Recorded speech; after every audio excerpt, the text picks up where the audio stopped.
ஞானம் விததாதி பூர்வம் யோ வை வேதாஹும் ச ப்ருஹணோதி தஸ்மை தம்ஹ தேவமாத்ம புத்தி பிரகாசம் முமுக்ஷுர்வை சரணமகம் பிரபத்யே. ஓம் நமோ பிரம்மாதிப்யோ பிரம்ம வித்யா சம்பிரதாய கர்த்ருப்யோ வம்ச ரிஷிப்யோ மகத்யோ நமோ குருப்யக சர்வோபப்ளவரஹிதக பிரஜானகணக பிரத்யகர்த்தோ பிரம்மைவாகமஸ்மி.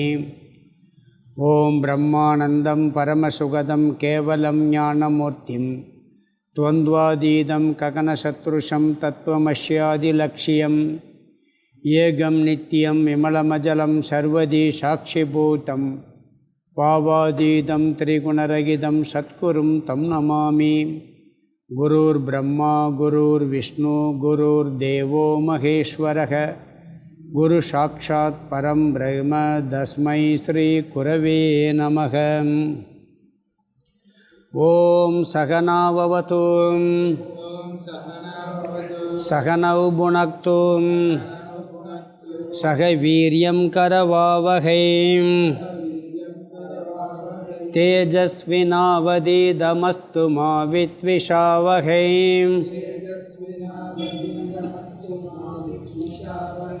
ஓம் சாந்தி சாந்தி சாந்தி. நமஸ்ரீ சங்கரானந்த குருபாதாம்புஜன்மனே சவிலாசமகாமோகம் கிராசைகர்மணே.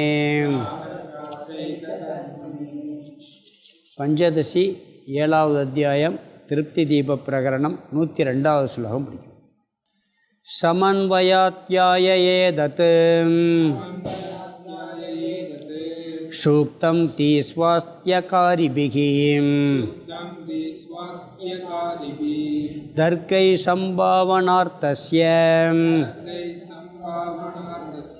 விதித்யாயீரிதாம்.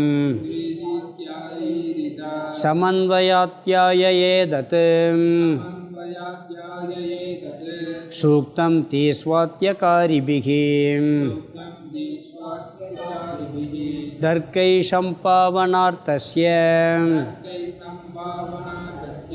விதித்யாயீரிதாம்.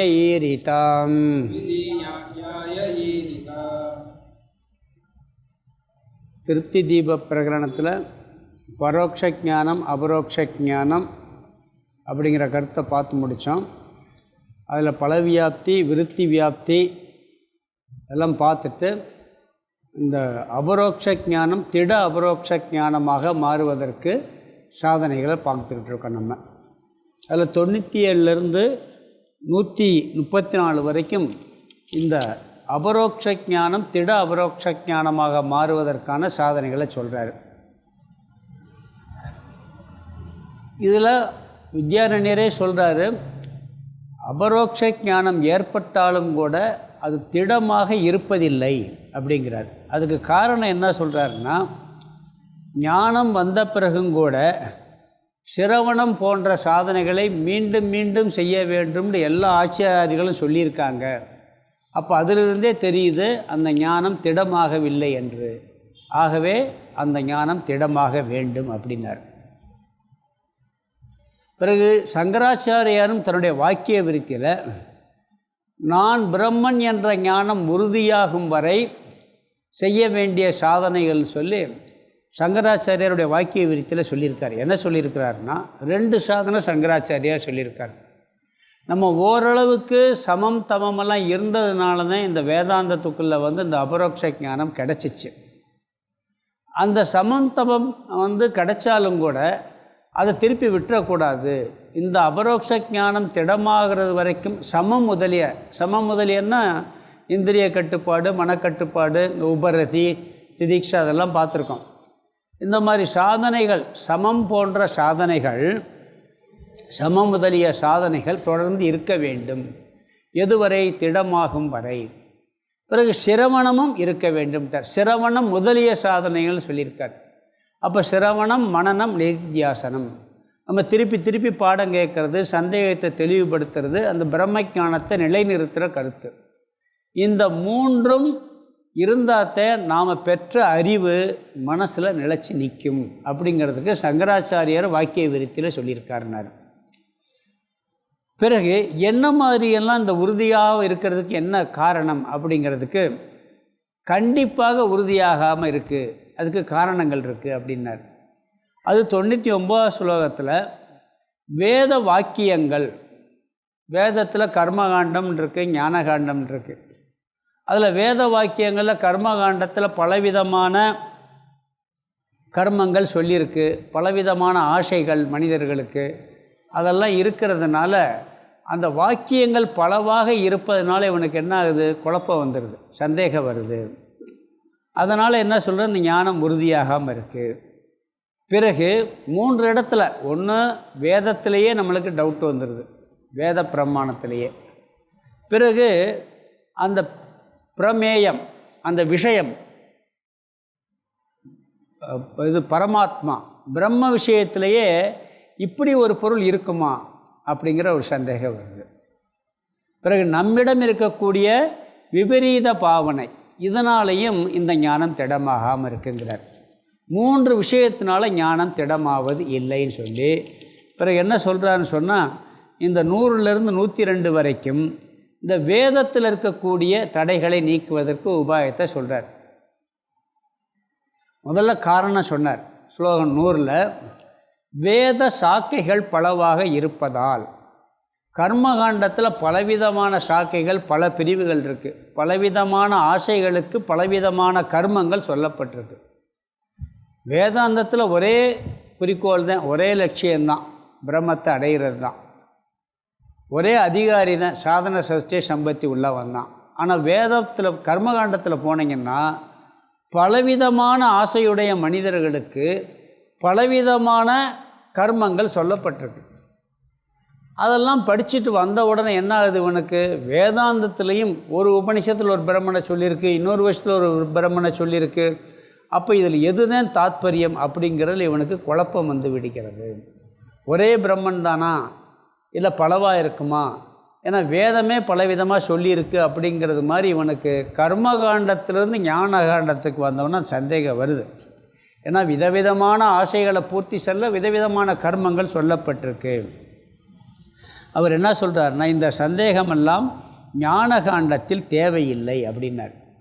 அது மட்டும் இல்லை, நம்ம அன்றைக்கி ஒரு விஷயம் பார்த்தோம், பலவிதமான குருமார்கள்ட்ட போயிருப்போம். ஒரு குருமார்கிட்ட போயிருப்போம், அவர் ஒரு கருத்து சொல்லியிருப்பார்.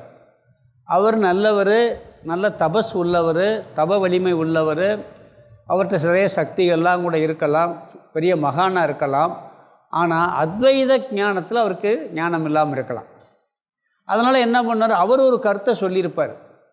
அவரை கம்பேர் பண்ணும் பொழுது அவர் கருத்தை மாற்றுறதுக்கு நம்ம யார் அப்படின்னு நம்மளுக்கே என்னாகும், அப்போ அவர் சொல்லியிருக்கு சரியாக இருக்குமா அப்படிங்கிற எண்ணம் வந்துடும். அப்போ இப்படியெல்லாம் வர்றதுனால என்ன பண்ணணும்னு சொன்னால், சரியான குருகள்கிட்ட போய் இந்த சிரவணங்கிற சாதனையை மீண்டும் மீண்டும் திருப்பி திருப்பி கேட்கும் பொழுது அந்த சந்தேகமெல்லாம் நிவர்த்தியாகி இதுதான் தாத்பரியங்கிறது நிச்சயமாகுங்கிறார். ஒரு தடவை கேட்டால் போகாது, பல தடவை அவர்கிட்ட கேட்டது இருக்கும், மைண்டில் இருக்கும். அப்போ இங்கே வந்து திருப்பி திருப்பி கேட்கும் பொழுது அது வந்து என்னாகும்னா, சரி அவருடைய கோணத்தில் அப்படி சொல்லியிருக்காரு, அது ஒரு படி அப்படிங்கிற எண்ணத்தில் நாம் அதை என்ன பண்ணுவோம், ஒரு படியாக ஏற்றுக்கிறோம், மேலே அவரை புறக்கணிக்க மாட்டோம். அது மாதிரி சாஸ்திரம் பல கோணங்களில் விவரிச்சிருக்கே ஒழிய ஒன்றத்தையும் சொல்லியிருக்கிறதுங்கிறது மீண்டும் மீண்டும் சிரவணம் பண்ணால் அது நிலையாகும் சொல்லி 100ல் சொல்லி, இப்போ 101ல் என்ன சொன்னார் சொன்னால், எல்லா உபனிஷதங்களிலும் வேதாந்த தத்துவங்கள்லையும் பார்த்திங்கன்னா ஆரம்பமும் சரி, மத்தியிலும் சரி, கடைசிலையும் சரி, தாத்பரியம் இந்த ஒன்றத்தையும் சொல்லியிருக்கோம். ஆரம்பிக்கும் போது இதுதான் விஷயம்னு சொல்லியிருக்கோம், இடையில சொல்லிக்கிட்டே வரும், முடிவில் என்ன பண்ணுவாங்க, இதுதான் தாத்பரியம்னு சொல்லி முடிச்சிருவாங்க. இதெல்லாம் நம்ம முழுமையாக பல உபனிஷத் படிக்கும் பொழுது அப்போ இது ஒன்று தான் விஷயம் அப்படிங்கிற தாத்பரிய நிச்சயம் நம்மளுக்கு ஏற்படும். அதற்கு அதை தாத்பரியத்தை இது ஒன்றத்தையும் சொல்லியிருக்கிறங்கிறது நிச்சயமாகிறது வரைக்கும் நீ கேட்டல் என்ற சாதனையை விடாதேங்கிறார். நீ வேதாந்தம் கேட்டுக்கிட்டே இருக்கணும், திருப்பி திருப்பி கேட்கணும். கேட்டுக்கிட்டே இருந்தால் எல்லாம் இதைத்தான் சொல்லியிருக்கு. ஆரம்பமும் சரி, இடையும் சரி, முடிவெளியும் சரி ஒன்று தான் சொல்லி கேட்கறது வரைக்கும் அதை தாத்பரியத்தை நிச்சயம் பண்ணுறது வரைக்கும் சிரவணம் என்ற சாதனையை செய்ய வேண்டும் அப்படின்னு சொன்னார். அப்படி செய்கிறதுக்கு பேர் தான் சிரவணங்கிற பேரே. கேட்டல் என்ற சாதனை அதுக்கு பேர் தான். என்ன இப்போ நம்ம 102 பார்க்க ஆரம்பிச்சிருக்கோம். இங்கே தாத்பரிய நிச்சயத்திற்கு வியாச பகவானுடைய பிரம்மசூத்திரத்தை பிரமாணமாக சொல்கிறார் முதல் வரியில். இப்போ 2வது வரியில் தாத்பரிய நிச்சயத்துக்கு அடுத்துட்டு, அதாவது உபனிஷத் பிரமாணத்தில் இருக்கக்கூடிய தடையை நீக்கின பிறகு பிரமேய விஷயத்தில் இருக்கக்கூடிய பிரம்மன் விஷயத்தில் இருக்கக்கூடிய தடையை நீக்கிறதுக்கு உபாயத்தை சொல்கிறார் 2வது வரியில் 102. நம்ம போன கிளாஸில் பார்க்க ஆரம்பித்தோம் இதை. பிறகு 103லேருந்து நம்மகிட்ட இருக்கக்கூடிய பிரச்சனை விபரீத பாவனை நீக்கிறதுக்கு உண்டான சாதனையில் சொல்ல போகிறார். இங்கே என்ன சொல்கிறார் சொன்னால், அதுக்கு முன்னாடி இந்த சிரவணம் மனனத்தை முடிச்சிடணும். நிதித்தியாசனங்கிற சாதனையை பண்ணுறதுக்கு முன்னாடி இந்த சிரவணத்தையும் மனனத்தையும் மீண்டும் மீண்டும் பண்ணி முடித்து விட வேண்டும். இங்கே வியாச பகவான் பிரம்மசூத்திரம் எழுதியிருக்கிறார். அந்த ஒவ்வொரு சூத்திரத்துக்கும் ஒரு சுருதி வாக்கியத்தை வச்சுக்கிட்டு இதுதான் தாத்பரியம் நிச்சயம் பண்ணுவார். பிரம்மசூத்திரத்தில் அதுதான். அதாவது தத்து சமன்வயாத்து 4வது சூத்திரத்தில் பிரம்ம ஆத்ம ஐக்கியம்தான் தாத்பரியம் என்பதை நிலைநாட்டி உள்ளார். சமன்வய அத்தியாயக, அதாவது 4வது சமன்வய அத்தியாயத்தில் பிரம்மசூத்திரத்தில் வியாச பகவான் என்ன பண்ணியிருக்கிறார்னா, ஆத்மா பிரம்மன் இதுதான் எல்லா உபனிஷத்துங்களுடைய தாத்பரியங்கிறத அவர் நிரூபணம் பண்ணியிருக்கார். அவர் ஒரு சில சூத்திரத்தோடு முடிச்சிட்டார். ஆனால் அது வியாக்கியானம் எழுதும் பொழுது ஆதிசங்கர பகவத்பாதர் என்ன பண்ணியிருக்கிறார்னா, வேதாந்தம் சொல்வது ஆத்மாவும் பிரம்மனும் ஒன்று என்ற கருத்தை நிச்சயம்தான், அதைத்தான் தாத்பரியம் அப்படிங்கிறத எல்லா உபனிஷத்துங்களுடைய தாத்பரியம் அதுதான் சொல்லி தத்து சமன்வயாத் என்ற அத்தியாயத்தில் வியாச பகவான் நிரூபணம் பண்ணியிருக்கிறார். அதுக்கு பிரமாணம் என்ன, அப்போ வேதாந்தத்தினுடைய தாத்பரியம் என்ன அப்படிங்கிறது இதில் நின்றுது. நம்மளுக்கு சந்தேகம் என்ன, வேதத்தில் சந்தேகம் வந்துருச்சு, உபனிஷதங்களில் வேதத்தில். ஏன்னா வேதம் கர்மகாண்டத்தில் பலவிதமாக சொல்லியிருக்கு. ஞானகாண்டத்துக்கு வந்தாலும் அந்த சந்தேகம் வருது. அது இல்லைங்கிறத வேதவியாசரே நிரூபணம் பண்ணியிருக்கிறார் அப்படிங்கிறார். ஏதத்து இந்த கருத்து, அதாவது சென்ற ஸ்லோகத்தில் எல்லா உபனிஷத்துக்களும் ஜீவபிரம ஐக்கியத்தை தான் தாத்பரியம் என்ற கருத்தானது சூக்தம் நன்கு உபதேசிக்கப்பட்டுள்ளது. இதில் சமன்வய அத்தியாயே 4வது அத்தியாயமாய சமன்வய அத்தியாயத்தில் வியாச பகவானால் உக்தம்னா நன்கு உபதேசிக்கப்பட்டுள்ளதுன்ட்டார். அப்போ வேதத்தில் சந்தேகமெல்லாம் போயிடுது நம்மளுக்கு. அதில் தாத்பரிய நிச்சயம் ஏற்பட்டுருது. ஏன்னா இந்த அபரோக்ஷ ஞானம் திடமாக வேண்டும் சொன்னால், எப்போ வேதத்தில் இருக்கிறதெல்லாம் அபரோக்ஷ ஞானத்தை சொன்னாலும் கூட பலவாறாக சொல்லியிருக்குமே, சொல்லியிருக்கேங்கிற சந்தேகத்தை நிவர்த்தி பண்ணுவதற்கு மீண்டும் மீண்டும் சிரவணம் பண்ணணும்னு சொல்லிட்டாரு. அதில் ஆரம்பத்திலும் இடையிலும் மத்தியிலும் இதைத்தான் சொல்லியிருக்குங்கிறதையும் சொல்லிட்டாரு. இங்கே அதுக்கு பிரமாணமாக வேதவியாசருடைய கருத்தையும் சொல்லி இதுதான் தாத்பரியம் அப்படிங்கிறது நம்மளுக்கு உறுதியாகிறது இந்த ஞானம் திடமாவதற்கு. பிறகு இதை மீண்டும் மீண்டும் சிரவணம் பண்ணி தெரிஞ்சுக்கணும் சொல்லிட்டார். பிறகு அடுத்து என்னன்னு சொன்னால், அடுத்த சந்தேகம், இது பிரமாணத்தில் இருக்கக்கூடிய தடை, உபனிஷதத்துக்கு கொடுத்துரு. அடுத்த தடை என்னன்னு சொன்னால், இப்படிப்பட்ட ஒரு பிரம்மம் சம்பவிக்குமா? நான் ஆத்மா, அது அழியாதது எல்லாம் தெரிஞ்சு போச்சு, அதுதான் பிரம்மன்கிறது, பிரம்மனை பற்றி இப்படியெல்லாம் சொல்லியிருக்கிறது, பிரம்மன் ஒரு வஸ்து இப்படி இருக்குமா? அப்படி இருக்க வாய்ப்பு இருக்க உபனிஷத் சொல்லியிருக்கு. அதில் நான் நம்பலை. ஏன்னா அந்த உபனிஷத்தை எல்லாம் படித்து முடித்த பிறகு வியாசர்லாம் சொல்லியிருக்காரு, எல்லா உபனிஷத்தையும் சொல்லி தெரிஞ்சுக்கிட்டேன். ஆனால் இப்படிப்பட்ட பிரம்மன் ஒன்று இருக்குமா? நான் ஆத்மாங்கிறது வேறு, அது பிரம்மன் சொல்லியிருக்கு. பிரம்மன் அந்த பிரம்மன் தான் எல்லா உயிர்லேயும் இருக்குது, அது ஏகமாக இருக்குது, இப்படிலாம் இருக்கா இல்லையா? அந்த வஸ்து மேலே ஒரு சந்தேகம் வருது. இப்படிப்பட்ட ஒரு பிரம்மன் இருக்குமா அப்படிங்கிற சந்தேகம் வரும் பொழுது, உபனிஷத்து இந்த விஷயத்தான் சொல்கிறதா அப்படிங்கிறது முதல்ல சந்தேகம். இல்லை உபனிஷத்து இதைத்தையும் சொல்லியிருக்குன்னு உறுதி பண்ணிட்டான். இப்போ அந்த வஸ்துவே இப்படி இருக்குமா அப்படிங்கிற சந்தேகம். இதுக்கு ஒரு உதாரணம் பார்க்கலாம். ஒருத்தர் என்ன சொல்கிறாரு, நான் இன்றைக்கி 40 இட்லி சாப்பிட்டேங்கிறார். என்ன சொல்கிறாரு? 40 இட்லி சாப்பிட்டேங்கிறார். என்ன 40 இட்லி அது எப்படி முடியும் அப்படிங்க. திருப்பி என்ன பண்ணுறேன், என்னப்பா சொல்கிறேங்கிறேன். இல்லை 40 இட்லி தான் சாப்பிட்டேன். இன்னொருத்தர் இல்லை 40 இட்லி சாப்பிடுவாங்கிறார். அப்போ 2-3 நாள் கையில் 40 இட்லி சாப்பிடுவான் அப்படிங்கிறது எல்லாத்தையும் கேட்கும்போது அவன் சொல்கிற வார்த்தையில் உறுதியாயிருச்சு. அந்த வார்த்தையில் சந்தேகமே இல்லை. ஏன்னா இவன் 40 இட்லி சாப்பிட்ருக்காங்கிற வார்த்தை அது சொல்லியிருக்கான். அந்த வார்த்தையில் சொன்னதில் சந்தேகம் இல்லை. முதல்ல அவன் சொன்னதே நம்மளுக்கு சரியாக காதில் விழுகலை, இருக்குமா இல்லையான்ட்டு. ஆனால் திருப்பி சொல்லும்போது அந்த வார்த்தையில் சந்தேகம் இல்லை, ஆனால் அது நடக்குமான்னு சந்தேகம் வந்துருச்சு. அவனால் 40 இட்லி சாப்பிட முடியுமா?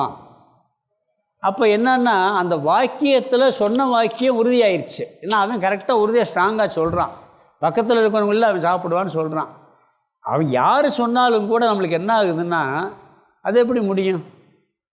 இந்த ஒருத்தன் 50 புரோட்டா சாப்பிட்டான் பாருங்க, சினிமாவில் காமிச்சார்ல ஒரு சினிமா ஜோக்கு இருக்கேன். புரோட்டா 50 புரோட்டா சாப்பிட்ட பிறகு அவன் பொய் கணக்கு எழுதிட்டு 49 ஞாபகம் இருக்கா? 49 புரோட்டா தான் சாப்பிட்டேன்பான் ஒரு போட்டி வச்சு. இவன் நீ பொய் சொல்கிறேம்மா. கடைசியில் என்ன சொல்லுவேன், இன்னொருக்கா முதலேருந்து போய் சாப்பிட்றேன்மா 150.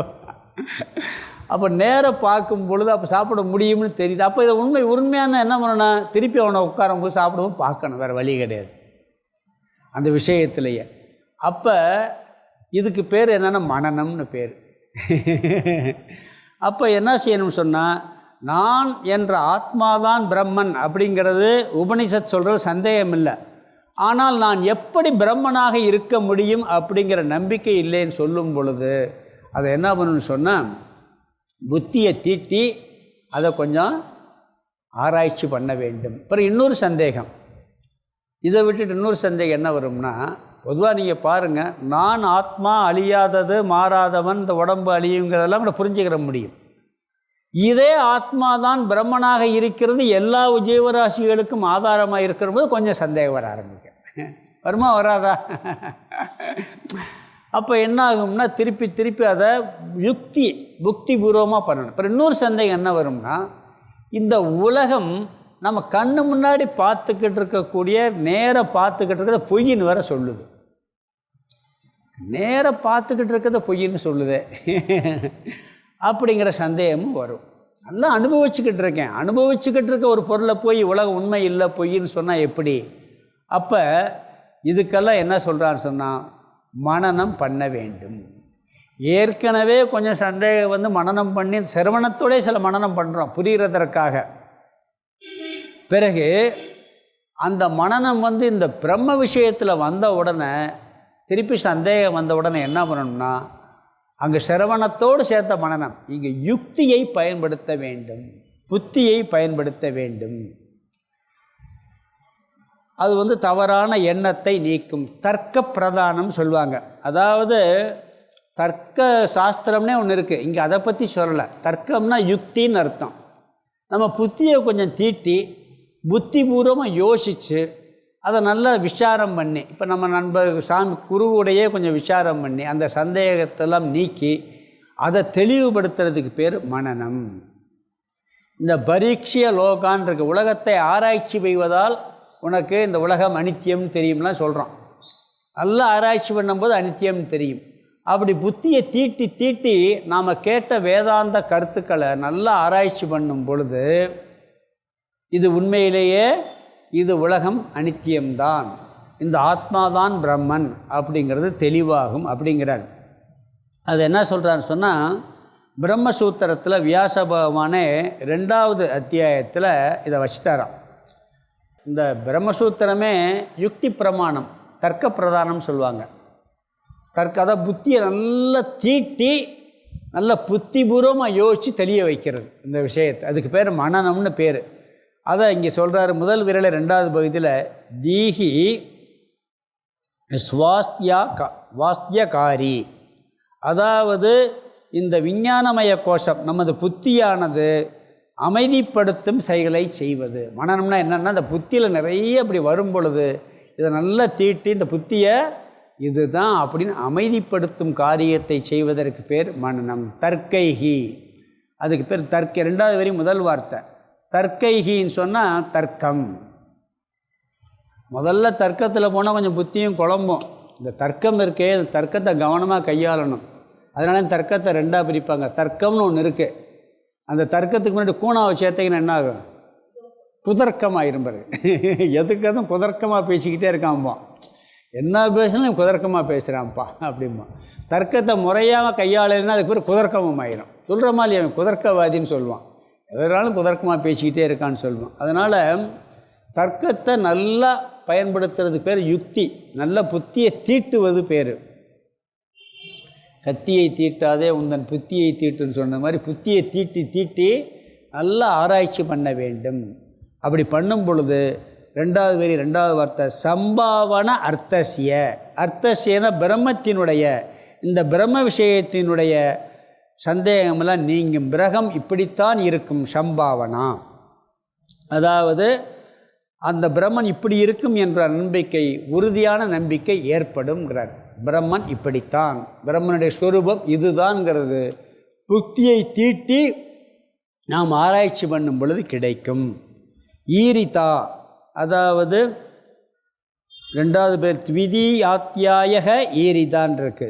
த்விதீய அத்தியாயக. த்விதீய அத்தியாயகன்னா ரெண்டாவது அத்தியாயத்தில் வியாச பகவான் ஈரிதா சொல்லி இருக்கிறார். ரெண்டாவது அத்தியாயத்தில் இந்த மனநத்தை பற்றி தர்க்கத்தை பற்றி ஆராய்ச்சி பண்ணி இந்த சந்தேகமெல்லாம் நீக்கி இருக்கின்றார். இந்த ரெண்டாவது அத்தியாயம் முழுவதும் தர்க்கம்தானா. அதாவது அதில் 4 சூத்திரம் இருக்குது. ஒவ்வொரு சூத்திரத்தை ஒரு அத்தியாயமாக சொல்கிறது உண்டு. அதனால் 4 சூத்திரம் படித்தாலே போதும்னு சொல்லுவாங்க. இங்கே இந்த ரெண்டாவது அத்தியாயத்தில் தர்க்க பிரதானமாக கொண்டு இதை நிலையாட்டியுள்ளார். அதாவது தர்க்கத்தவே ரெண்டாக பிரிப்போம். முதல்ல பண்ணுற தர்க்கம் அதாவது பிரம்மன் தான் தாத்பரியம், இந்த வேதாந்தத்தினுடைய தாத்பரியம் பிரம்மன் தான் சொல்லி சிரவணத்தோடு சேர்ந்து நம்ம புத்தியை தீட்டி புரிஞ்சு கொள்கிற தர்க்கம் ஒன்று முதல்லது. அப்போ இதுதான் தாத்பரியம். வேதாந்தத்தினுடைய தாத்பரியம் பிரம்மன் தான், ஆத்மாவும் பிரம்மனும் ஒன்றுங்கிறது தான் தாத்பரியம் சொல்லியிருக்குங்கிறது முதல்ல. அங்கேயும் கொஞ்சம் தர்க்கத்தை பயன்படுத்தும், சிரவணத்தோடு சேர்ந்து சொன்ன தர்க்கம். பிறகு நிச்சயம் செஞ்ச பிறகு அதில் என்ன பண்ணோம்னு சொன்னால், அதில் இந்த தாத்பரிய நிச்சயத்துக்கு 6 விதமான லிங்கமெல்லாம் இருக்குது. ஆரம்பம் முடிவு ஒன்றா இருக்கணும், இடையில திருப்பி அதே கருத்தை சொல்லணும். பிறகு பலன்களை அப்பப்போ சொல்லிட்டு வரணும். எதை லட்சியமாக கொண்டிருக்குமோ அதில் என்ன பலன்கிறது கரெக்டாக வரணும். இப்படியெல்லாம் ஒரு லிங்கத்தை வச்சு இதுதான் தாத்பரியம் நிச்சயம் பண்ணுவோம். இதுவும் தர்க்கம்தான், ஒரு தர்க்கத்தி சிரவணத்தோடு சேர்ந்த தர்க்கம். இதுதான் தாத்பரியம் சொல்லி ஒரு புக்கை எடுத்துக்கிட்டேன்னா அந்த புக்கில் என்ன விஷயம் முழுசாக சொல்லியிருக்குன்னு சொன்னால் அதை ஆராய்ச்சி. இப்போ கீதையை எடுத்துக்கங்களேன். கீதையை எடுத்துக்கிட்டிங்கன்னா ஆரம்பத்திலே தத்துவத்தை சொல்லிடுவார், முடிவுகளையும் சொல்லுவார், இடையிலையில் அங்கங்கே சொல்லிக்கிட்டே வருவார். இதனுடைய பலம் ஜீவன் முக்தி விதேக முக்தின்னு சொல்லிக்கிட்டே வருவார். நீங்கள் 2வது அத்தியாயத்தில் சொல்வார், 3வது அத்தியாயத்தில் கொஞ்சம் இருக்கும், 4வது அத்தியாயத்துலேயும் வரும், 5லேயும் வரும், 6லேயும் வரும், 7லேயும் வரும். மற்ற விஷயம் சொன்னால் என்ன பண்ணுவார்னா இந்த 8 சில விஷயங்களில் மட்டும் அதை சொல்ல மாட்டார், வேறு கருத்துக்கு போவார். ஆனால் இடையில அவர் இதுதான் தாத்பரியம், ஆத்மா பிரம்மன் ஈஸ்வரன் எல்லாம் ஒன்றுன்னு சொல்லி அழகாக கொண்டுக்கிட்டு போய் இதனுடைய பலன் என்ன, ஜீவன் முக்தி விதேக முக்தியும் கொண்டுகிட்டு போய்கிட்டே இருப்பார். இப்படி நம்ம ஆரம்பத்தில் சிரவணம் பண்ணும் பொழுது இதுதான் தாத்பரியங்கிறதுக்கு முக்தியை பயன்படுத்துவோம். இது முதல் விதமான தர்க்கம். 2வது விதமான தர்க்கத்தில் எப்படி இருக்கும்னா, நம்மளை மத்தாலும் குழப்பி விடுவாங்க. எப்படின்னா துவைதம் தான் கரெக்டு, விசிஷ்டாத்வைதம் கரெக்டு. இப்போ என்ன பண்ணுவாங்க, நம்ம வேதாந்தம் படித்தால வேறு மதவாதிகள் குழப்ப முடியாது, நம்மளுக்குள்ளே இருக்க மதவாதிகளை வேணால் குழப்பலாம். இன்னொன்று, அத்வைதத்துக்கு நல்ல நிச்சயம் பண்ணியாச்சுன்னு சொன்னால் வேறு யாரும் ஒன்று டிஸ்டர்ப் பண்ண முடியாது. ஆனால் அதுக்கு முன்னாடி இன்றைக்கி பிற மதங்கள் இருக்குது, வேறு இஸ்லாமிய மதம், இதெல்லாம் என்ன பண்ணுறாங்க, புரியாததுனால என்ன பண்ணிடுறாங்க, அவங்க மதம் சரிங்கிற அவங்க மதத்தை நிரூபணம் பண்ணி அதுதான் கரெக்டுன்னு கொண்டு போகிறாங்க. நம்மளுக்குள்ளே நிறைய பிரிவுகள் இருக்குது. அப்போ இந்த அத்வைதம்ங்கிறது சரி வராது அப்படிங்கிற எண்ணம் சொல்லி மற்ற மதவாதிகள் வரும் பொழுது அங்கே யுக்தியை பயன்படுத்தி, இது 2வது விதமான மனனம். அதைத்தான் வியாச பகவான் பண்ணுறார். எல்லா மதத்தையும் நிராகரணம் பண்ணி அத்வைதமே தாத்பரியம் அப்படிங்கிறத நிர்ணயம் பண்ணுறது 2வது விதமான புறமத கண்டனம். புறமத கருத்துக்களை நிராகரணம் பண்ணுவதற்காக யுக்தியை பயன்படுத்துவது. நல்லா படிச்சிருப்பான், நல்ல இன்னொரு தெளிவான ஆள் வந்து என்ன பண்ணுவார், இதுதான் கரெக்ட், நம்மளை குழப்பி விட்டுருவார். அப்போ இதை வந்து என்ன பண்ணுறது, நல்ல புக்தியை பயன்படுத்தி இந்த மனனத்தின் மூலமாக அந்த கருத்தை நீக்கி இதுதான் தாத்பரியம் என்று நிச்சயம் பண்ணுவது இரண்டாவது விதமான மனனம். அதாவது மற்ற மதங்கள் நம்மை தாக்கும் பொழுது அதை காப்பாற்றிக் கொள்வதற்காக பயன்படுத்தக்கூடிய தர்க்கம். முதல் வகை மனனம் வந்து தர்க்கம், ரெண்டாவது வகை மனனமும் அது தாத்பரிய நிச்சயம். முதல் வகை தாத்பரிய நிச்சயம், ரெண்டாவது வகை மனனம் வந்து மற்ற மத கருத்துக்களை நிராகரணம் பண்ணுவதற்காக பண்ணுவது. சில பேர்லாம் என்ன பண்ணுவாங்கன்னா, நம்ம நல்லா கரெக்டாக இருப்போம், நம்மளுக்கு சம்ஸ்கிருதம் அவ்வளோ தெரியாது, 2-3 சம்ஸ்கிருத வார்த்தையை பயன்படுத்தி அப்படி லாஜிக்கெல்லாம் பேசி நம்மளை டிஸ்டர்ப் பண்ணி சரி வராதுன்னு சொல்லிடுவாங்க. அப்போ குழம்பிடும். அப்போ யுக்தியை பயன்படுத்தி நாம் படித்த வேதாந்தத்தை பயன்படுத்தி இதெல்லாம் சரி பண்ணுவது மனனம். அதாவது நம்ம வந்து வேதாந்த கருத்துக்களை புரிஞ்சு நம்மளுடைய சொரூபம் ஆத்மா, அதுவும் பிரம்மனும் ஒன்று அப்படிங்கிற தாத்பரியத்தை நிச்சயம் பண்ணுவதற்கு முதல்ல சிரவணம் பண்ணும் பொழுது 100% குருவினுடைய துணை வேணும், குரு சாஸ்திரனுடைய அனுகிரகம் வேணும். 100% யாரை சார்ந்திருக்கோம்னா குருவை சார்ந்திருக்கணும். மனனத்தில் நம்மளுடைய யுக்தி பாதி, குருவினுடைய புத்தி பாதி. குருவும் நம்மளுடைய புத்தியும் சேர்ந்து அங்கே பயன்படும். நம்மளும் கொஞ்சம் ஆராய்ச்சி பண்ணணும், நல்லா போட்டு சிந்திக்கணும். குருவினுடைய துணையும் வேணும், ஏன்னா சந்தேகம் வரும்போது நிவர்த்தி பண்ணுறதுக்கு அவர் தான் இருப்பார். இது ரெண்டையும் சேர்ந்து மனனம். நிதித்தியாசனத்துக்கு போயாச்சுன்னா 100% நம்ம வேலை தான், அங்கே குருவுக்கு வேலையே இல்லை. அங்கே என்ன வேலை, அவர் வேலை முடிஞ்சு போச்சு. அதுக்கு பிறகு பண்ண வேண்டியது நம்மளுடைய வேலை தான். நாம் ஆராய்ச்சி பண்ணி நாம் அதெல்லாம் நீக்க வேண்டியது நம்மளில் இருக்கக்கூடிய விபரீத பாவனை. நிதித்தியாசனத்தில் சிரவணத்தில் 100% குரு, மரணத்தில் 50% நாம், 50% குரு. நிதித்தியாசனத்தில் 100% நம்மளை சார்ந்திருக்கணும். சிரவணத்தில் 100% குரு, நிதித்தியாசனத்தில் 100% நாமளை சார்ந்திருக்கிறது. மரணத்தில் 50-50. இப்படித்தான் நாம் இந்த கருத்துக்களை, நாம் சந்தேகத்தை எல்லாம் நீக்கி இந்த அபரோக்ஷ ஞானம் திட அபரோக்ஷமாக மாற்ற வேண்டும்ங்கிறார். ஸ்லோகத்துக்கு அர்த்தம் பார்த்தலாம். 102 சமன்வய அத்தியாய முதல் வார்த்தை. பிரம்மசூத்திரத்தில் இருக்கின்ற சமன்வய அத்தியாயத்தில், பிரம்மசூத்திரத்தில் சமன்வய அத்தியாயம் இருக்குது, அதனால் பிரம்மசூத்திரத்தில் இருக்கின்ற சமன்வய அத்தியாயத்தில் ஏதத்து இந்த கருத்தானது, ஏற்கனவே சொல்லப்பட்ட கருத்தானது சூக்தம், உக்தம்னா நன்கு உபதேசிக்கப்பட்டுள்ளது. பிரம்மசூத்திரத்தில் இருக்கின்ற சமன்வய அத்தியாயத்தில் இந்த கருத்து என்னாச்சு, நன்கு உபதேசிக்க. எந்த கருத்து, தாத்பரிய நிச்சயம். இது வந்து முதல் சந்தேகத்துக்கு உண்டான அந்த விடை. பிரமேயத்தில் இருக்க, அதாவது பிரமாணத்தில் இருக்கக்கூடிய தடையை நீக்கிறதுக்கு உபாயம். சிரவணம் மீண்டும் மீண்டும் பண்ணணும்னு சொன்னார். அது பிரம்மசூத்திரத்துலேயும் நன்கு உபதேசிக்கப்பட்டுள்ளன்னு முடிச்சிட்டார். பிறகு ரெண்டாவது, தீஹி நமது புத்தியை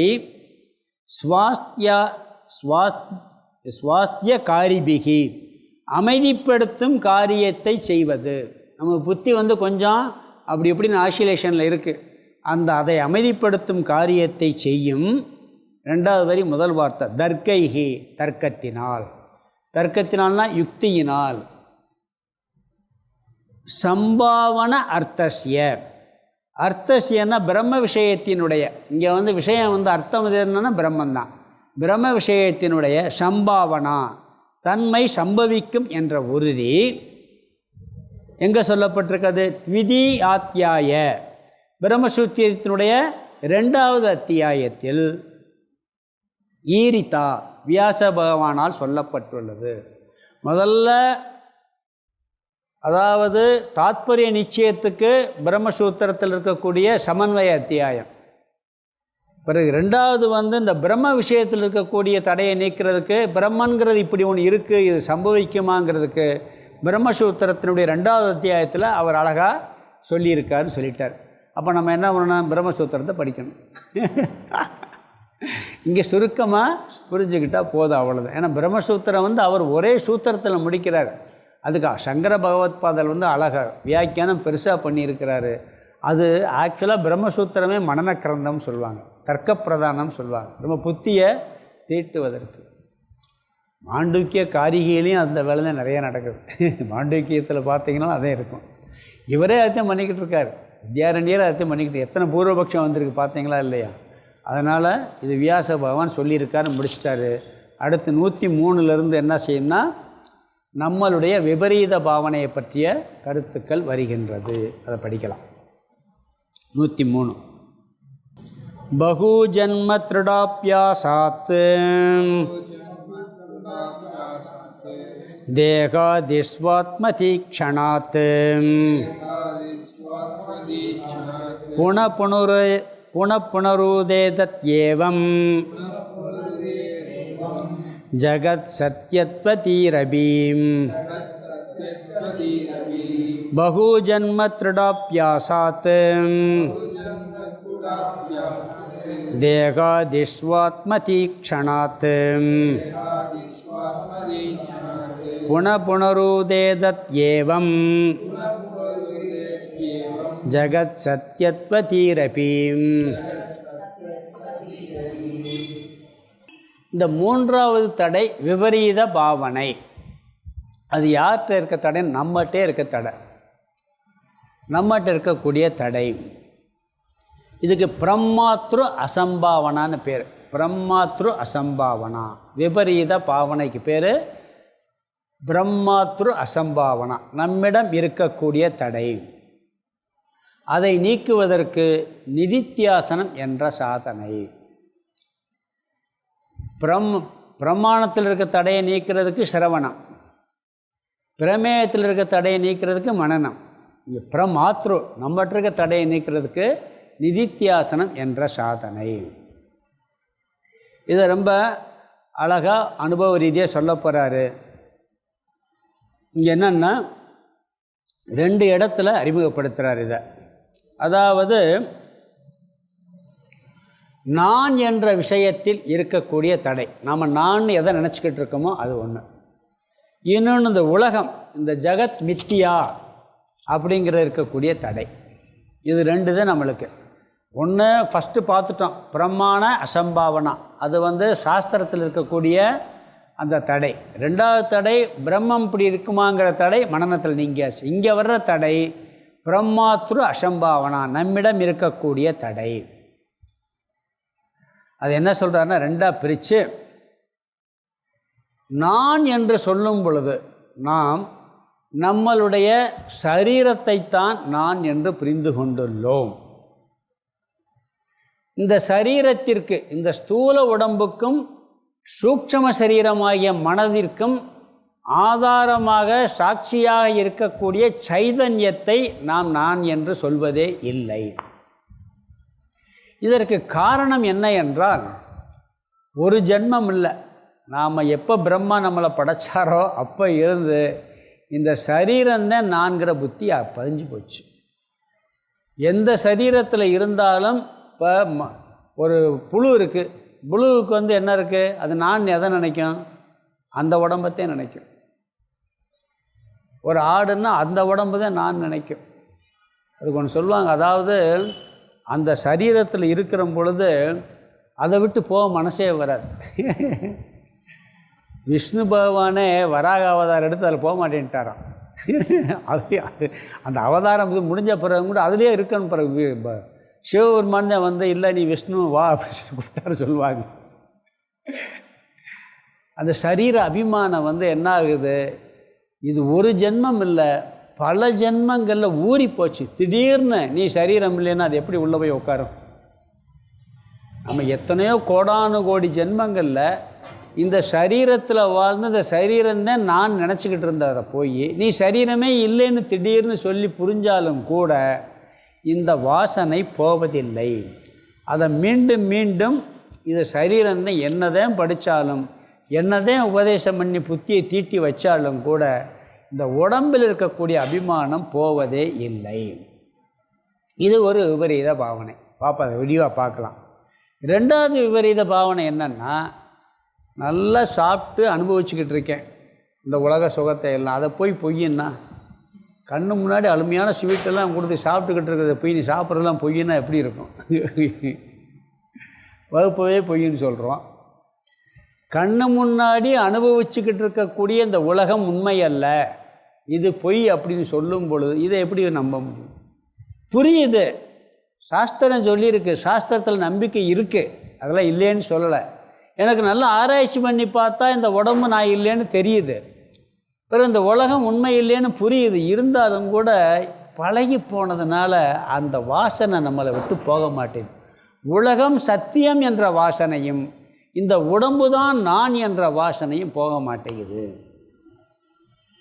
ஏற்கனவே சொல்லியிருக்கோமா இல்லையா, ஒரு பொருளை 5 வருஷம் ஒரு இடத்துல பழகிட்டோம்னு சொன்னால் போகாது. ஒருத்தர் சென்னையில் நடந்தது, ஒரு 15 வருஷமாக ஒரு வீட்டில் குடியிருக்கார், புரியுதுங்களா, வாடகை வீட்டில். 15 வருஷம் கழித்து அடுத்த வீட்டுக்கு போயிட்டார், அடுத்த தெருவுக்கு போயாச்சு. ஆஃபீஸ்லேருந்து வந்த உடனே 1 மாதமாக அந்த தெருவில் தான் போவாராம், அவர் ஏறியாமல் அந்த பழைய வீட்டுக்கு போயிடுவார். அங்கே போன பிறகு தான் யோசிப்பா, ஐயோ இது நம்ம பழைய வீட்டுக்கு வந்துட்டோமே, அவங்க திருப்பி அடுத்த தெருவுக்கு போவாராம். இது எப்படி பாருங்கள், ஒரு 15 வருஷமாக இப்போ ரயில்வே ஸ்டேஷனில் நடந்தது சொல்லலை, திருப்பி கூட என்ன என்னைக்கா ஒரு பழக்க வசதியில் அப்படியே பேசிக்கிட்டு ஏதோ ஞாபகத்தில் அப்படி நடந்து அந்த வீட்டுக்கு போயிடுவார். வீட்டுக்கிட்ட போன உடனே ஞாபகம் வருமா அவருக்கு. சில நேரம் கதவை தட்டிடுவாங்க, பெல் அடிச்சு என்ன பண்ணுறது, பிறகு கூட்டு இது உங்கள் வீடு இல்லைன்னு சொல்லணும். ஏன்னா அந்த 15 வருஷம் பழகி போச்சு. அதுவே அப்படின்னா நம்ம எத்தனை ஜென்மத்தில் இந்த உடம்பு நான் நினச்சிருக்கோம், இந்த உலகம் உண்மையை நினச்சிருக்கோம். என்னதான் கேட்டாலும் கூட என்ன அவருக்கு தெரியாதா, வீடு மாறியாச்சு, அங்கே போயிருக்கோம், ஜாமான்லாம் வீட்டு போயாச்சு, அங்கே சமையல் பண்ணி சாப்பிட்டுக்கிட்டு இருக்காரு, அங்கேருந்தே வீட்டுக்கு ஆஃபீஸுக்கு போகிறாரு, திருப்பி வரும்போது தெரியாதா, நடந்திருக்கு. ஏன்னா அது அப்படியே வேறு. இன்னொன்று எப்படின்னா வேறு எங்கேயோ வேறு பக்கம் ஊருக்கு மாறி போயிட்டால் தெரியாது. ஒரே ஊருக்குள்ளே டவுனுக்குள்ளே அடுத்த தெருவுங்கும்போது அங்கே ஸ்டேஷனில் இறங்கி நடந்து வரும் பொழுது தண்ணீரையும் காலை என்ன பண்ணிடுது, அந்த தெரு பக்கம் போயிடுது. இது என்னன்னா அந்த பழக்க தோஷம். அது மாதிரி இந்த சரீரம்தான் நான் என்பதும் இந்த உலகம்தான் சத்தியம் என்பதும் ஊறி போய் உள்ளே கிடக்குங்கிறார். அப்போ என்ன பண்ணுறாருன்னா இந்த 2 விபரீத பாவனை இருக்கிறாரு. அதனால் என்ன சொல்கிறாருன்னா 134 வரைக்கும் இந்த எண்ணத்தை எப்படி நீக்குவது, இந்த விபரீத பாவனையை எப்படி நீக்குவதுங்கிற கருத்தை சொல்கிறார். இதில் அது சொல்கிறார். முதல் வரியில் பார்த்தீங்கன்னா இந்த ஸ்லோகத்தில் பகு ஜென்ம திருட அப்பியாசாத், திருட அப்பியாசாத், அதை பிரித்தோம்னா திருடாப்பியாசாத்ன்னு இருக்கு. திருட அப்பியாசாத் பகு ஜென்ம, பகுன்னு எண்ணிக்கைக்கு அடங்காத ஜென்ம பிறவிகளில் திருட அப்பியாசாத் அதை செய்து செய்து உறுதியாகி விட்டது. ஒருத்தர் ஒரு கும்பாபிஷேகத்துக்கு போய் ஒரு பையன் 1008 கலச பூஜை கும்பாபிஷேகம். அந்த 1008 கலசத்துக்கு அவனுக்கு வேலை என்ன தெரியுமா, அந்த பையனுக்கு சந்தன குங்குமம் தொட்டு வைக்கணும். 1008 கலச பூத்து அவன் தூங்கிக்கிட்டு இருக்கும்போது இப்படியே கையை வச்சுக்கிட்டே தூங்கிக்கிட்டு இருந்தானா. சாமி சொல்லியிருக்காரு, அவன் பகலில் பூரா என்ன பண்ணி 1008 கலசத்துக்கு பொட்டு வச்சுருக்கான் சந்தன குங்குமம். அந்த கையில் விரலில் வச்சு வச்சு பழகி தூங்கிக்கிட்டு கை என்ன பண்ணுதான், இப்படியே இருக்கான், கை போய்கிட்டே இருக்கான். அது என்னாச்சு, அந்த தூங்கும்போது கூட அது போக மாட்டேங்குது அந்த வாசனை, இந்த பழக்க தோஷம். அது மாதிரி பகு ஜென்மங்கிறார். பிரம்மா சிருஷ்டியை துவங்கினதுலேருந்து எத்தனை ஜென்மம் எடுத்தோமோ அத்தனை ஜென்மம். புல்லாக இருக்கும்போது புல்லுன்னு உடம்பு நினச்சோம், புழுவாக புல்லாகி பூடாகி புழுவாக இருக்கும்போது புழு நான் தான் நினச்சோம். இப்படி பல ஜென்மங்களில் இருந்து என்னாச்சு, திருட அப்பியாசா, இந்த சரீரம்தான் நான் என்று எண்ணம் உறுதியாகிவிட்டது. தேக ஆதி ஆத்மதீகி, தேக ஆதின்னா தேகம் முதலிய, தேகம் ஸ்தூல சரீரம் முதலிய, ஸ்தூல சரீரம் சூக்ஷ்ம சரீரம், இந்த இந்திரியங்கள் எல்லாம் நம்ம தேகத்தில் இருக்கக்கூடிய எல்லாமே ஆத்மதீகி, ஆத்மா என்ற புத்தி. இந்த சரீரம்தான் நான், இந்த புத்தி தான் நான், இந்த மனம்தான் நான் என்ற புத்தியானது எப்படி வருதாம்னா, என்ன வேதாந்தம் படிச்சுட்டு போனாலும் கூட க்ஷணாத்துட்டார், உடனடியாக வந்துடுதான். ரூம்பை விட்டு வெளியே போனவொன்னு வந்துடுது. க்ஷணாத் அப்படிங்கிறார். நல்லா வேதாந்தம் புரிகிறது மாதிரி கேட்டு நல்லா புரிஞ்சு நான் தான் ஆத்மானு புரிஞ்சு நல்ல திடம் ஆக்கிட்டு இதை விட்டு வெளியே போனவொன்னே வந்துடுது, அடுத்த செகண்ட் வருதுங்கிறார். க்ஷணாத் எப்படி? புனப்புனக மீண்டும் மீண்டும், உதேதி ஏவ கண்டிப்பாக தோன்றுகிறதுன்றார். அதனால் நம்ம பயப்பட வேணாம், அவரே சொல்லிட்டார் வித்யாரண்யரை. இது கண்டிப்பாக இது வந்துடுது, தேகம்தான் நான்கிறது வந்துடுது, மீண்டும் மீண்டும் வந்து விடுகிறது. அதாவது யாராவது எப்படி வருதுன்னா, நம்மளை சொன்னால் தாங்க முடியுதா? உடம்பை திட்டினா தாங்க முடியுதா? இல்லை நம்ம புத்தியை குறை சொன்னால் தாங்க முடியுதா? மனசை குறை சொன்னால் தாங்க முடியும். என்ன தான் வேதாந்தம் படித்தாலும் யாராவது நம்ம குறை சொன்னால் தாங்க முடியலை. காரணம் அதில் இருக்க அபிமானம். அபிமானம் பல ஜென்மங்களில் வந்து அபிமானம் உள்ளுக்குள்ளே இருக்குது, உடனே வந்துடுது. பிறகு கொஞ்சம் யோசிச்சு உட்காந்து ஆமாண்ணா இல்லை இது என்னையை சொல்லலை அப்படின்னு நிதானமாக நம்ம சமாதானம் பண்ணிக்கிறோம். அது வேதாந்தம் இருந்தாலும் கூட அது உடனேயே மீண்டும் மீண்டும் புனப்புனகங்கிறார். புனப்புனக க்ஷணாதிங்கிறார். க்ஷணாத் க்ஷணாத் புனப்புனக உதேதி ஏவ தோன்றுகிறது. வேறு யாரையாவது குறை சொன்னாலும் சரி, வேறு உடம்பை பற்றி, வேற ஆள் மனசை பற்றி, வேற ஆளை புத்தியை பற்றி குறை சொன்னால் நம்மளுக்கு அப்படியே சந்தோஷமாக இருக்கும். அதை வேடிக்கை பார்ப்போம். நம்மளை பற்றி சொல்லிட்டேன்னாக கஷ்டம் வந்து. காரணம் என்ன? இந்த சரீரம் நான், இந்த உடம்பு நான். அதனால் என்ன சொல்கிறாருன்னா, ரெண்டாவது கடைசி இதில் பிறகு அடுத்த விபரீத பாவனையை சொல்கிறார். ஜகத் சத்யத்வதி அபீஹி, அதாவது இந்த ஜகத் சத்தியம் உண்மை என்ற எண்ணமும். ரெண்டாவது விபரீத பாவனை என்ன? இங்கே விபரீத பாவனை மட்டும் சொல்கிறார். அப்புறம் நீக்க உபாயம் அடுத்து பார்க்க போகிறோம். முதல் விபரீத பாவனை இந்த சரீரம் நான் என்ற எண்ணம். இரண்டாவது விபரீத பாவனை ஜகத் சத்யத்வதீஹி அபி, இந்த உலகம் உண்மை என்ற புத்தியும். இது ரெண்டாவது விபரீத பாவனை. மீண்டும் மீண்டும் இந்த உலகம் உண்மையாகி வென்றது.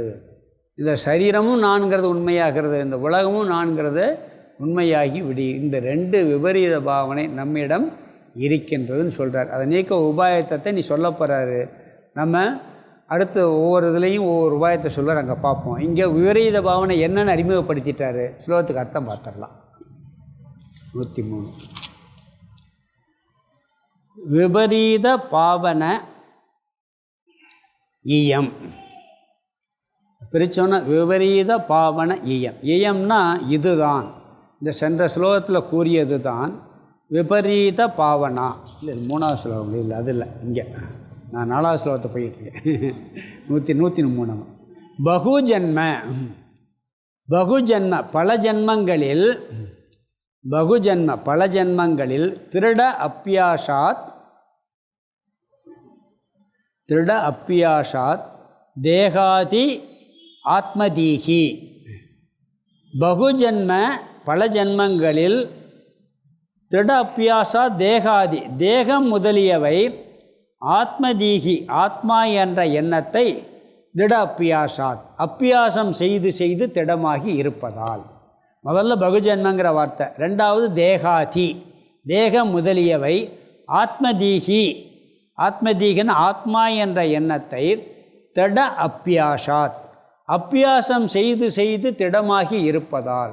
இந்த உடம்பு தான் நான் நான் சொல்லி எத்தனையோ கோடானு கோடான் ஜென்மங்களில் இந்த உடம்பு நான் நான் சொல்லி என்ன வந்து வந்து அது திடமாகி விட்ட காரணத்தினால் க்ஷணாத், கடைசி வார்த்தை க்ஷணாத்னா அந்த எண்ணம் ஒரு க்ஷணத்தில், அதாவது உடனடியாக, புனப்புனக மீண்டும் மீண்டும், உதேதி ஏவம், அதை பிரித்தா உதேத் ஏவம் இருக்கு, உதேதி ஏவம் கண்டிப்பாக தோன்றுகின்றது. அதாவது உடல்தான் நான்கின்ற எண்ணம் உடனடியாக மீண்டும் மீண்டும் கண்டிப்பாக தோன்றுதுன்ட்டார். அது தோன்றாமல் இருக்கிறதில்ல, உறுதியாக தோன்றுகிறது.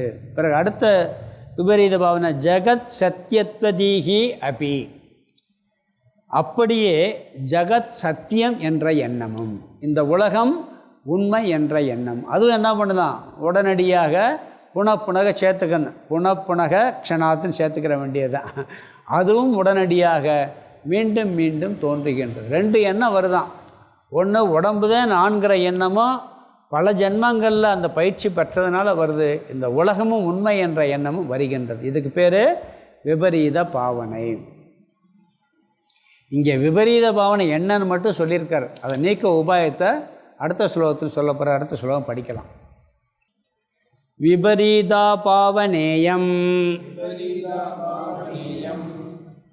ஐகா கிரியாத்சா நிவர்த்ததே தத்வோபதேசாத் பிராகவே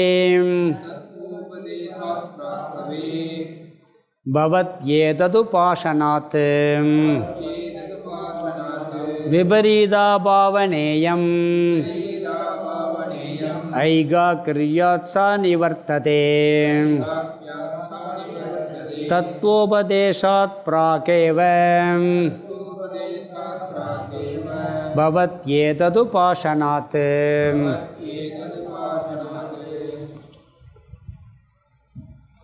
இங்கே விபரீதிய பாவனை பார்க்குறதுக்கு ஒரு உபாயத்தை இங்கே சொல்கிறார். இது பொதுவாக சாமானிய உபாயம், விசேஷமான உபாயங்களை நம்ம ரெண்டாவது பார்க்க போகிறோம். பொதுவான ஒரு உபாயத்தை இங்கே சொல்கிறார். ஒரு விசேஷமாக அதுக்கு என்ன உபாயம்லாம் பின்னாடி விரிவாக சொல்ல போகிறார், நம்ம அங்கே பார்க்க போகிறோம். முதல்ல இதுதான் விபரீத பாவனைன்னு கூறுறாரு. அதாவது விபரீதா பாவனா இயம், இந்த முதல் வரியில் முதல் பகுதி எடுத்துக்கிட்டால் இயம்னா இதுதான், சென்ற சுலோகத்தில் கூறியது தான் விபரீத பாவனா, விபரீத பாவனை. சென்ற சுலோகத்தில் கூறினது தான் விபரீத பாவனை. இதை என்ன செஞ்சால் நீங்குங்கிறது அடுத்த வரியில் சொல்கிறார். ஐகா கிரியாத், மனதை ஒருமுகப்படுத்துவதால், நிவர்த்ததே நீங்கிவிடும். அதாவது மனதை கான்சன்ட்ரேட் பண்ணால், மனதை ஒருநிலைப்படுத்தினா இந்த விபரீத பாவனை நீங்கும் சொல்கிறார். மனம் குவிந்து கட்டுப்பாட்டோடு ஒரே சிந்தனையில் குவிக்க பழகிவிட்டால் இந்த விபரீத பாவனை நீங்கும். எந்த விபரீத பாவனை? இந்த உடல்தான் நான் என்பதும் இந்த உலகம்தான் சத்தியம் என்பதும் நீங்கும். அது எப்படி மனசை ஒருமுகப்படுத்தினா நீங்கும்? அதாவது நம்ம மனசு எப்பயுமே சஞ்சல சொரூபம். ஒரு விஷயத்தை படித்து அதை புரிஞ்சுக்கிட்டோம்னா அதில் நிலை நிற்கிறது இல்லை. அதில் நல்லா கான்சன்ட்ரேட் பண்ணி அதில் மனம் ஒருமமாகிவிட்டால் இந்த விபரீத பாவனை நீங்குங்கிறார். அதாவது இந்த உடல்தான் ஆத்மா என்ற எண்ணமும் இந்த உலகம் உண்மை என்ற எண்ணமும் நம்மளுக்கு வந்துக்கிட்டே இருக்குது. ஆனால் என்ன பண்ணியிருக்கோம், உடல் ஆத்மா அல்லங்கிறதையும் நம்ம படித்து புரிஞ்சுக்கிட்டோம். ஆத்மா தான் நான்கிறது, இந்த உலகம் மித்தியாங்கிறதையும் புரிஞ்சுக்கிட்டோம். புரிஞ்சாலும் கூட அந்த விஷயத்தில் மனம் ஒருமுகப்படவில்லைங்கிறார். மனம் கான்சன்ட்ரேஷன் ஆகவில்லை. சிதறடிக்காமல் ஒரே பாவனையோடு இருந்தால் அது நீங்கிவிடும். அதாவது உலகம் சத்தியம், இந்த சரீரம் ஆத்மா அப்படிங்கிற எண்ணம் நம்மளுக்கு ஏற்கனவே இருந்திருக்கு. நம்ம என்ன பண்ணிட்டோம், இந்த சரீரம் ஆத்மா அல்ல, இந்த சரீரத்துக்கு ஆதாரமானது நான் தான் ஆத்மா, இந்த உலகம் உண்மைங்கிறது இல்லை, உலகம் பொய்ங்கிற புதுசாக ஒரு ஞானம் வந்திருக்கு. ரெண்டு எதிரெதிரான ஞானம். இந்த ஞானத்துக்கும் அந்த ஞானத்துக்கும் வித்தியாசம் இருக்குது. இந்த உடம்பு நான் நினச்சேன், இந்த உடம்பு நீ இல்லைன்னு சொல்லி பிடிச்சது, அப்படி எதிராக சொல்லி பிடிச்சி. இந்த உலகத்தை உண்மைன்னு சொல்லிட்டேன், இந்த உலகம் பொய்ன்னு சொல்லிடுச்சு. இது புரிஞ்சாச்சு, கரெக்டாக எதிராக வந்து போச்சு.